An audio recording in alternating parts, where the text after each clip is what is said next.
Okay, hello guys, welcome back to the channel. So today's video, same thing, we are going to be doing the landing session analysis, right? Pre-landing session analysis. Landing session has started 1 hour, right? 1 hour has passed since market opened, so we're going to start our analysis, right? So break of structure on the daily time frame. We found another break of structure, right?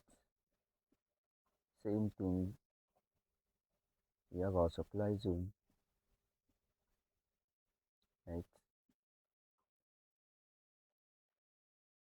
We have a liquidity sweep over here. I don't want to forget that. So yeah, daily time frame we are in a bearish trend, right?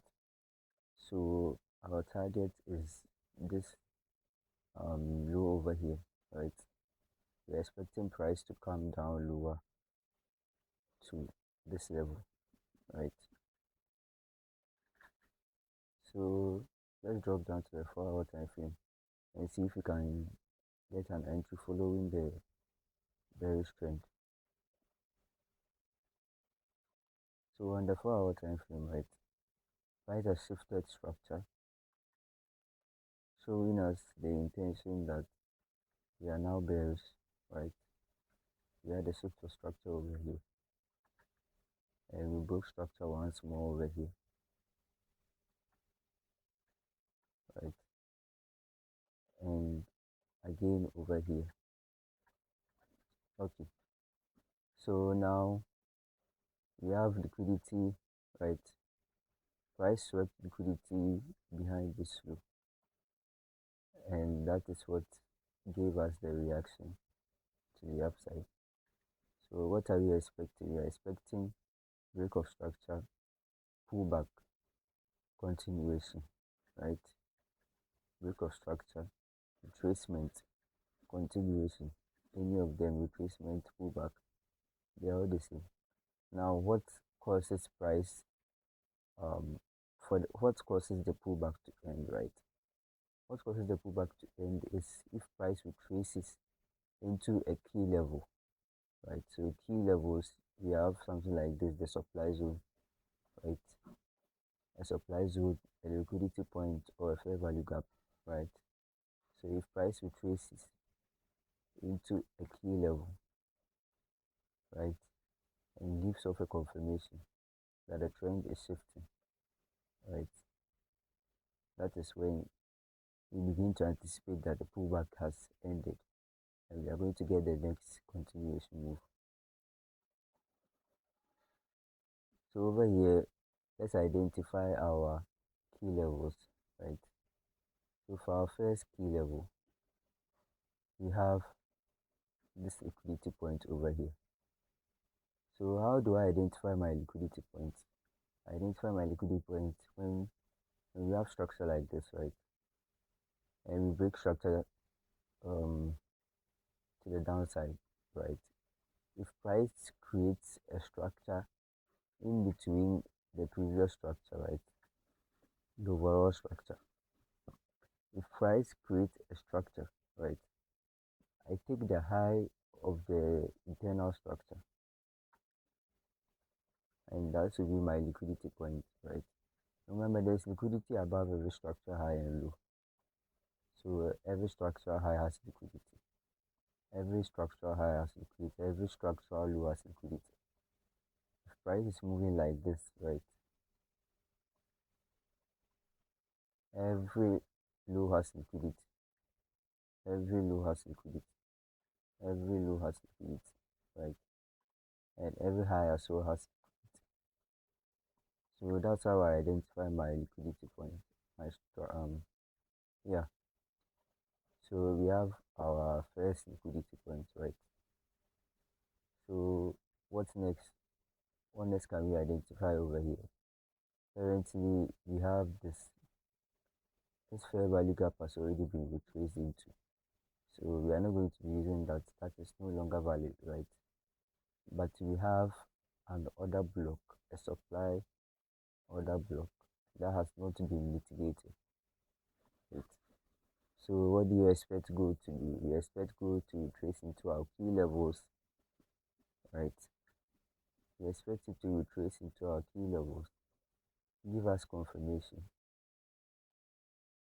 and then continue its bearish trend to the downside, right? So that is all what we expect for this week.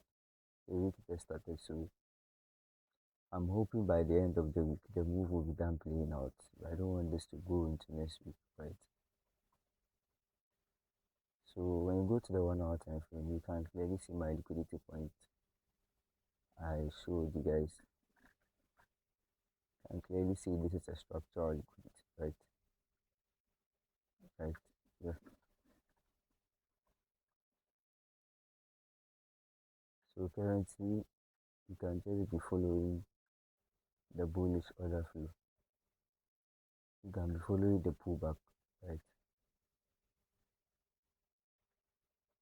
You can just be following the pullback. So yeah, you can just be following the pullback. So 15 minutes time frame.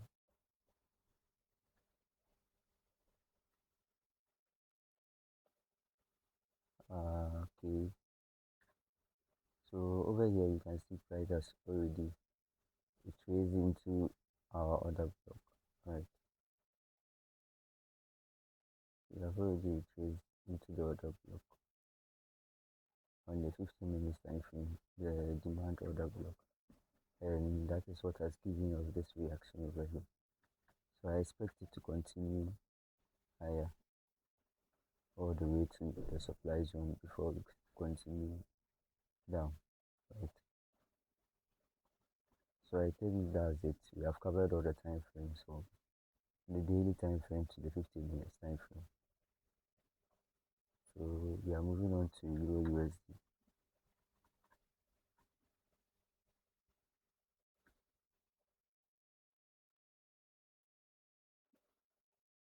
So Euro USD daily time frame.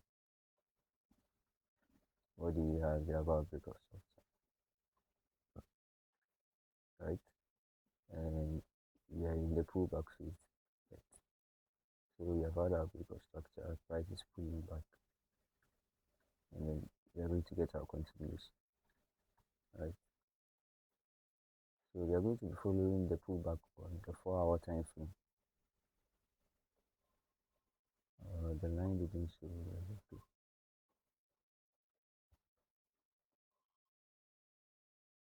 We are going to be following the pullback on the 4 hour time frame. So we have our break of structure over here. We have another break of structure over here. Price has swept liquidity above this old structure high, and it is giving off a reaction, right? So let's see if this demand zone we have here, this 4 hour order block, can hold price to continue higher, or it will push into the supply over here, right? With fair value gap, our key levels, right? And yeah, so the price can see and gives us confirmation. We can look to continue shorts to take out this high to potentially continue the trend to the downside, because this candle over here close with a wick, right? So I'm not expecting fully a bullish momentum. Price will just come up, take out liquidity, right? This can be considered liquidity, old structural highs, right? You can come up and just take all of them out, give us confirmation, and then continue lower, right? So that is something you have to watch out for if you are trading Euro USD today.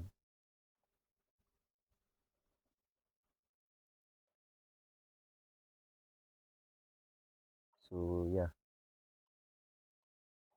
1 hour time frame. We have our 1 hour break of structure, and we select this row over here, right? Give us a market structure shift, and yeah, we have to trace back, and then refer that continuation. So I'm expecting price to just continue higher, right? Take out all these liquidity points over here. Okay, I can see. So over here, right? I think I've already done that. So yeah, I'm expecting price to come up and take those liquidity points and give us a reaction over here and then continue lower. So that's it for Euro USD. I've done the analysis from daily time frame to the 15 minutes time frame, right? So I think um, there's nothing much. You can analyze the DXY, but DXY is not really a pair you can trade. So it gives me my bias for Euro USD, but I don't really trade it. I just use it to compare, right? What might happen, whether the dollar is strong or the dollar is weak, right? So yeah, that's it for today's video. That's it for today's video. I'll see you guys in tomorrow, like tomorrow's video. So um don't sleep. Not really don't sleep, but if you don't want to miss any move, right? Make sure you are around this time in the morning so that you won't miss out on any new video, right? So yeah, thanks for watching guys. I'll see you guys in the next one.